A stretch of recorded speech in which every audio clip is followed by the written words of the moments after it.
Hi friends, welcome to Mokshita diaries. ఇంట్లోనే చాలా ఈజీగా చేసుకునే పన్నీర్ కర్రీ ఎలా చేసుకోవాలో స్టెప్ బై స్టెప్ చూపిస్తాను. చాలా ఈజీగా చేసుకోవచ్చు.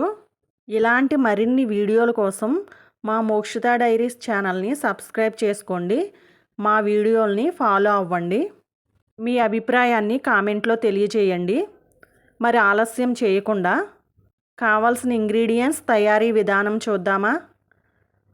పన్నీర్, పాలకూర, ఆనియన్స్, పచ్చిమిర్చి, సాల్ట్, కారం, పసుపు, ఆయిల్, అల్లం వెల్లుల్లి పేస్ట్, జీలకర్ర పొడి, ధనియాల పొడి, కొత్తిమీర. ఇప్పుడు తయారీ విధానం. ముందుగా స్టవ్ వెలిగించి కడాయి పెట్టుకుని 2 గ్లాసులు వాటర్ పోసుకుని ముందుగానే కడిగి శుభ్రం చేసుకుని కట్ చేసుకున్న పాలకూరను వేసుకుని 3 మినిట్స్ ఉడికించుకోవాలి. ఇది ఉడికేలోపు పన్నీర్ని చిన్న చిన్న ముక్కలుగా కట్ చేసుకోవాలి. ఇలా క్యూబ్స్ లాగా కట్ చేసుకుంటే సరిపోతుంది. ఇప్పుడు పాలకూరను చూద్దాము ఉడికిందో లేదో. ఉడికింది. ఇంక దించి పక్కన పెట్టుకుని చల్లారిన తర్వాత మిక్సీ జార్లో వేసుకుని ఇలా పేస్ట్లా పట్టుకోవాలి. ఇప్పుడు దీన్ని పక్కన పెట్టుకుని తరువాత ప్రాసెస్ చూద్దాము.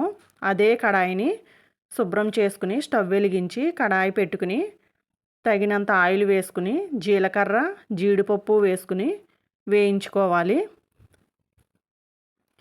ఇవి వేగిన తరువాత ముందుగానే కట్ చేసుకున్న ఆనియన్స్, పచ్చిమిర్చి వేసుకుని గోల్డెన్ బ్రౌన్ కలర్ వచ్చే వరకు వేయించుకోవాలి. ఆనియన్స్ని చిన్న చిన్న ముక్కలుగా కట్ చేసుకోవాలి. ఇవి త్వరగా ఫ్రై అవ్వాలంటే కొంచెం సాల్ట్ వేసుకోవాలి. ఇప్పుడు ఇందులో కొంచెం సాల్ట్ వేసుకుందాము. ఈ పాలక్ పన్నీర్ కర్రీ చాలా ఈజీగా చేసుకోవచ్చు. ఇంట్లోనే చేసుకోవచ్చు. ఇది రైస్లోకి చాలా చాలా టేస్టీగా ఉంటుంది. చపాతీ, రోటీలోకి వేరే ప్రాసెస్లో చేయాలి. అది కూడా చేసి మీకు వీడియో పెడతాను. ఇప్పుడు మూత పెట్టుకుని కొంచెం సేపు ఉడికించుకుందాము. ఇప్పుడు చూద్దాము. ఆనియన్స్ వేగాయి కదా. ఇప్పుడు ఇందులో ముందుగానే మిక్సీ పట్టుకున్న పాలకూర పేస్ట్ని వేసుకుని ఉడికించుకోవాలి. ఈ పాలకూరలో vitamin A, vitamin C, vitamin K, iron ఉంటుంది. హెల్త్కి చాలా చాలా మంచిది. చిన్నపిల్లలకు కూడా ఇది చాలా బాగా ప్రోటీన్ ఇస్తుంది. ఈ పాలకూర పేస్ట్ని బాగా ఉడికించుకోవాలి. చూడండి, ఆయిల్ పైకి వచ్చింది కదా, ఉడికినట్టే. ఇప్పుడు ఇందులో అల్లం వెల్లుల్లి పేస్ట్, పసుపు, తగినంత కారం, సాల్ట్ వేసుకోవాలి.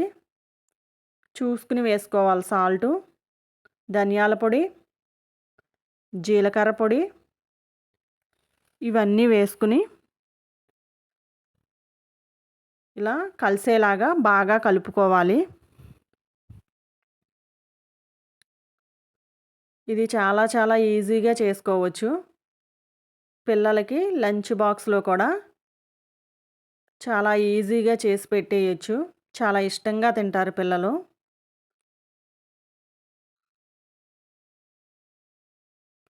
ఇప్పుడు మూత పెట్టుకుని కొంచెం సేపు ఉడికించుకుందాము. ఇప్పుడు చూద్దాము. ఉడికింది కదా. ఇప్పుడు కట్ చేసుకున్న పన్నీర్ ముక్కలను కూడా వేసుకుందాము. ఈ పన్నీర్లో ప్రోటీన్, కాల్షియం, B12 అనే విటమిన్స్ ఉంటాయి. చాలా మంచి ప్రోటీన్ ఫుడ్ ఇది.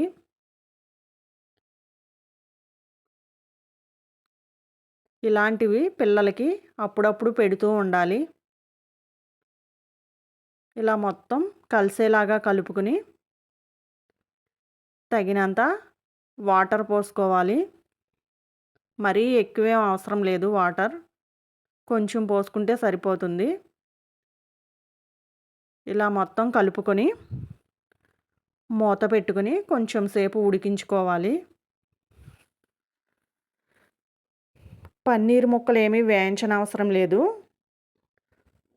పన్నీర్ వేయించితే డ్రై అయిపోతాయి కదా, ఈ మసాలా ఏది వాటికి పట్టదు. చూడండి ఆయిల్ పైకి వచ్చి ఎంత బాగా ఉడికిందో. ఇంకా కర్రీ రెడీ అయినట్టేనండి. ఇలా మొత్తం ఒకసారి కలుపుకొని పైన కొత్తిమీర వేసుకుని దించేసుకోవడమే. మీ ఇంట్లో కూడా తప్పకుండా ఇలా ట్రై చేయండి. చాలా చాలా టేస్టీగా ఉంటుంది. ఎలా వచ్చిందో కూడా కామెంట్లో తెలియచేయండి. మా వీడియో కనుక మీకు నచ్చినట్లయితే లైక్ చేయండి, షేర్ చేయండి, సబ్స్క్రైబ్ చేసుకోండి. Thank you.